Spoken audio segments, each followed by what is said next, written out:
Sa wakas, may tunay ng breakthrough sa gitnang silangan. Ang Estados Unidos at Israel ay nag-uusap tungkol sa blokadang panlupa laban sa Iran, isang planong magpapalakas ng ekonomikong presyon sa Tehran matapos na ang kampanyang militar laban dito ay pansamantalang itinigil. Ang punto ay, bukod sa blokadang pandagat, ang Estados Unidos at Israel ay nagsisikap na makamit ang tunay na pagkubkob sa Iran, kabilang na mula sa panig ng Iraq, Turkey, Pakistan, Afghanistan, Turkmenistan, Armenia at Azerbaijan na pawang mga karatig bansa ng Iran.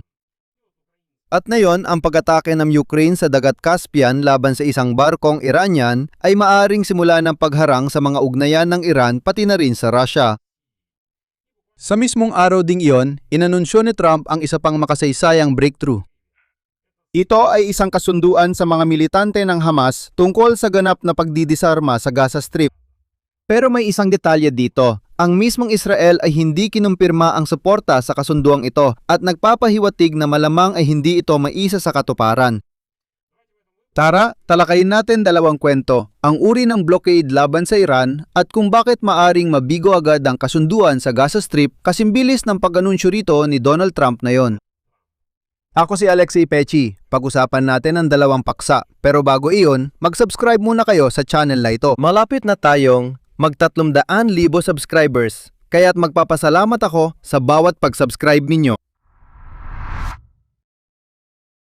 Kaya sisimulan ko ang episode na ito sa usapin ng blockade ng Iran. Ayon sa British na The Telegraph, ang presidenteng Estados Unidos na si Donald Trump at ang punong ministro ng Israel na si Benjamin Netanyahu ay pinag-iisipan ang posibilidad ng isang blokadang panlupa sa Iran, kasama ng iba pang mga opsyon, layuning palakasin ang presyon sa ekonomiya ng Tehran. Tinalakay ito sa pagpupulong sa White House noong Hulyo 28.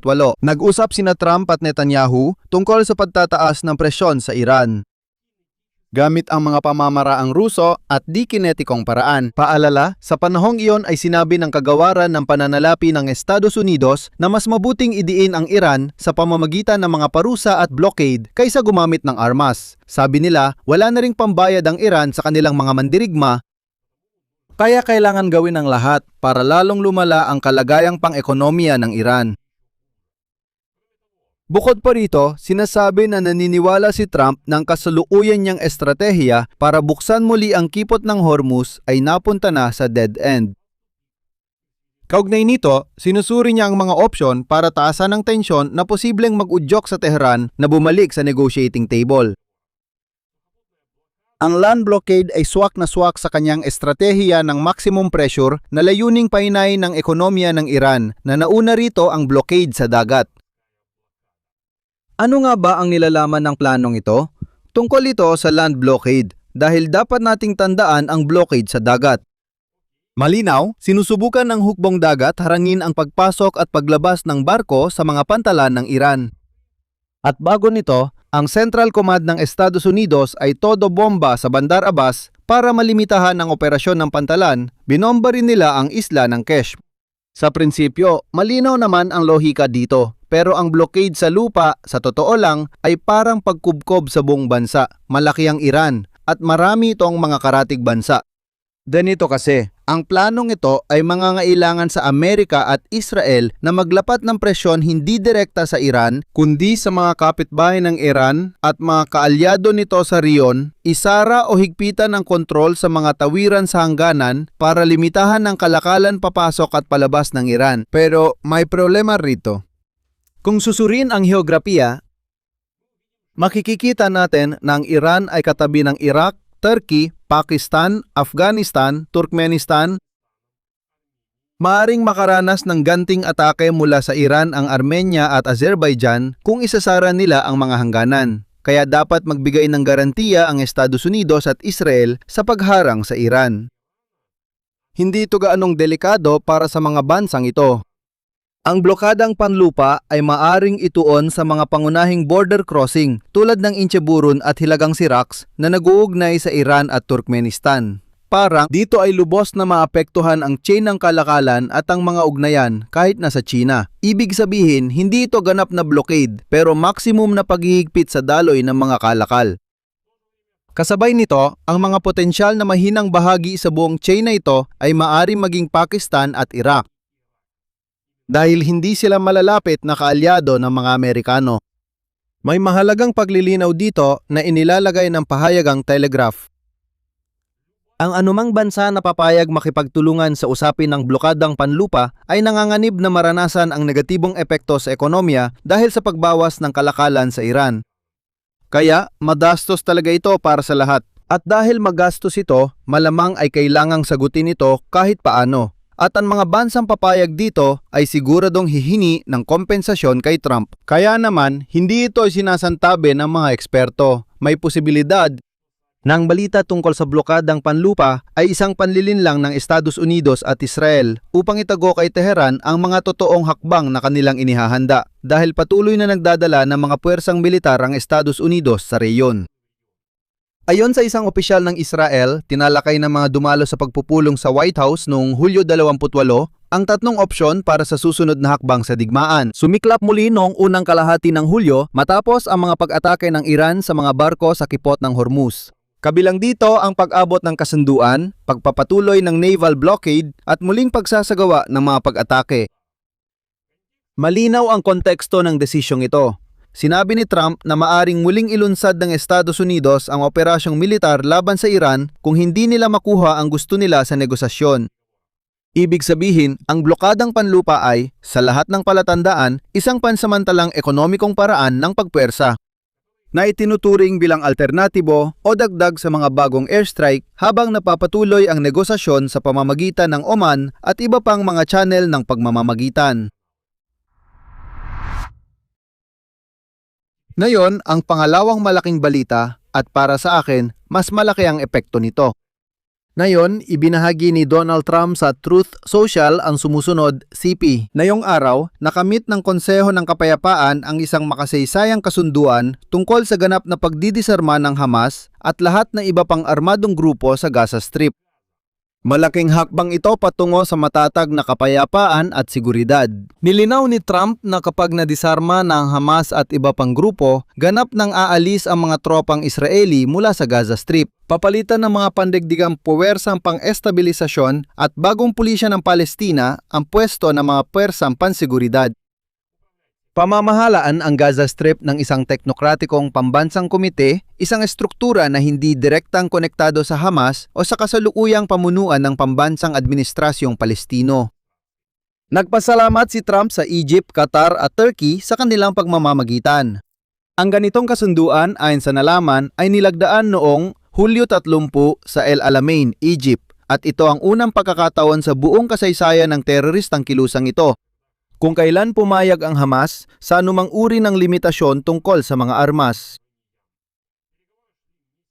Tumagal ng ilang buwan ang negosasyon at sa dulo, sina Egypt, Qatar at Turkey ang nag-pressure sa Hamas para tanggapin ang mga kondisyong dati nitong tinanggihan. At ayon sa plano, pakinggan ninyo, ayon sa plano, lahat ng mabibigat at magagaan na armas ng Hamas at iba pang armadong grupo ay kailangang gawing hindi na magamit sa loob ng 6 hanggang 8 buwan. Tandaan ninyo itong bahagi, lahat ng armas, mabigat man o magaan. Pero syempre, may isang mahalagang detalye. Ilang oras lang matapos ang pahayag ni Donald Trump, naging malinaw na hindi sinuportahan ng Israel ang kasunduang ito. Ayon sa source ng Reuters sa pamunuan ng Israel, bago pa ang pahayag ni Donald Trump, sinabi ng Israel na hinihiling nila ang ganap na pagdidisarma sa Hamas, kabilang ang pag-alis ng armas sa Gaza at ganap na demilitarisasyon ng sektor bilang mga paunang kondisyon para sa anumang proseso. Binigyang diin niya na ang 15 puntong dokumento na tinutukoy ay hindi nagbibigay ng kasyasyang sagot sa mga kahilingang ito at kaya't ipinahayag ng Israel ang kanilang pagtutol. Isa pa, iginigiit ng Israel ang ganap na pag-alis ng lahat ng sandata mula sa Gaza Strip at ang kasunduang di umanay inianunsyo ni Trump, naglalaman ito ng pagsira at pag-disable ng mga sandatang ito pero mananatili pa rin sa Gaza Strip. Ayon sa Axios, nakipagkita si Netanyahu nitong Martes sa Oval Office kay espesyal na sugo Steven Witkoff at sinabi niyang suportado ng Israel ang pagpapatuloy ng negosasyon pero hindi ito nangangahulugang sang-ayon sila sa mga partikular na kondisyon. na kasalukuyang nasa mesa. At ayon sa Jerusalem Post, mas maaga nang ipinasa ng Israel ang kanilang mga pagtutol kay dating punong ministro ng Britanya, Tony Blair, na ngayon ay nagsisilbing tagapamagitan. At may isa pang source na nagdagdag, medyo mahigpit talaga. Walang magiging eksepsyon para sa particular na armas o sa mga individual na tao. Isang pamahalaan, isang batas, isang armas, at wala nang iba pa. Mayroon ding mga kondisyon mula sa kabilang panig. Sa kabilang banda, ang kinatawan ng delegasyon ng negosasyon ng Hamas na si Razi Hamad ay naghayag sa Al Jazeera. Hindi magbababa ng armas ang kilusan hanggat di umalis ng tuluyan ang tropang Israeli sa Gaza. Pagkatapos nito, nilinaw din ng mga nasa loob ng Hamas ang isang mahalagang detalye. Pansin! Hindi ko lang basta sinabi ito. Tandaan ang punto tungkol sa mabibigat na armas. Ngayon, ayon sa Hamas, ang mabibigat na armas ay mapupunta sa kontrol ng itatatag na Administrasyong Palestino sa Gaza. At hindi ito maaring ipasa sa Israel o sa kahit anong ibang hindi Palestinong bansa. Ibig sabihin, parang pumayag ang Hamas na sirain ng mabibigat na armas nila kung paniniwalaan ang pahayag ni Trump, pero parang hindi rin sila pumayag kung paniniwalaan naman ang mismong pahayag ng Hamas. Parang may napagkasunduan sila, pero sa totoo lang, wala talaga. Pasensya na, pero isa itong klasikong deadlock. Ano na naman, manok ba o itlog ang nauna? Itlog o manok? Ano ang ibig kong sabihin? Hinihingi ng Israel ang pagdidisarma ng Hamas bilang paunang kondisyon bago i-withdraw ang mga tropang Israeli. Tumatanggi ang Hamas magdisarma hanggat di pa lubos umalis ang mga tropang Israeli. Sinabi ng mga kinatawan ng Estados Unidos at Konseho ng Minsk sa mga mamamahayag na magsisimula ang proseso ng pagdidisarma sa susunod na buwan. Pero ang mismong katotohanan na madalas pinabulaanan ng Hamas sa publiko, ang mga kasunduan, kahit na naipahayag na ang mga ito, ginagawang napakarupok ang buong kaayusang ito. Hindi rin malinaw ang mangyayari sa personal at magagaan na armas ng mga mandirigma. Wala talagang malinaw na sagot sa kasunduan tungkol dito. Maaaring sabihin ng sinumang mandirigma, pakinggan nyo, may 7 akong Rippling AK dito na personal kong armas. Hindi ito pag-aari ng Hamas at hindi rin nilinaw kung anong gagawin dito. Walang sinabi kung anong gagawin sa mga yon. Ang buod ng buong episode ay ganito. Una, isa ang panlupang blockade sa Iran at kasunduan sa Gaza Strip ay mga pagtatangka ng Washington na makamit ang resulta nito gamit ang diplomatiko at ekonomikong paraan, lalo na kung ang presyur ng militar ay pansamantalang itinigil o naging delikado at magastos. Dalawa, sa parehong kaso, ang tunay na pagpapatupad ng plano ay nakasalalay sa mga ikatlong partido na hindi pahayagang kinumpirma ang kanilang pakikilahok. Tatlo, ang mga kapitbahay ng Iran sa blockade at Israel sa Gaza Strip. Ibig sabihin, inuulit ni Trump, nakipagkasundo kami sa Hamas, alam ito ng Israel, pero hindi nila kinukumpirma. Gusto ng Estados Unidos ng blokadang panlupa laban sa Iran, pero kailangan nilang makipagkasundo sa iba pang bansa. Di pa tiyak kung nagkasundo na sila. Sa parehong kaso, posibleng plano lang ito at di matuloy. Maaring panlilinlang lang ang ideya ng blockade sa Iran at may ibang planong inihahanda. Para sa gitnang silangan, patuloy ang panahon ng kawalang katiyakan habang nakalatad pa rin ang ekonomikong pagsakal sa Iran at pagdidisarma kay Hamas. Ngunit wala sa mga prosesong ito ang may malinaw na mekanismo ng pamimilit kung tatanggihan ng isa sa mga panig na tuparin ang kanilang bahagi ng kasunduan. Halimbawa, kung sabihin ni Hamas, ayoko na, nagbago isip ko, anong gagawin? O kung Israel, sige, nadisarmahan nyo na si Hamas pero hindi pa rin namin aalisin ang tropa namin sa Gaza Strip. Anong dapat gawin sa ganitong sitwasyon? Wala namang malinaw na patakaran ukol dito. Dito ko na ilalagay ang 3 tuldok. Isulat nyo ang inyong opinyon at mga konklusyon sa mga komento sa ilalim ng episode na ito. Mag-subscribe kayo sa channel, pindutin ang kampanilya at huwag kalimutang mag-like. Kung gusto nyong suportahan ang trabaho ng YouTube channel na ito, lubos akong magpapasalamat sa inyo. Maaari nyong gawin ito sa pamamagitan ng kahit anong donasyon gamit ang mga link at detalye sa description ng video na ito. Hanggang dito na lang, ingatan nyo ang inyong sarili. Paalam sa inyong lahat!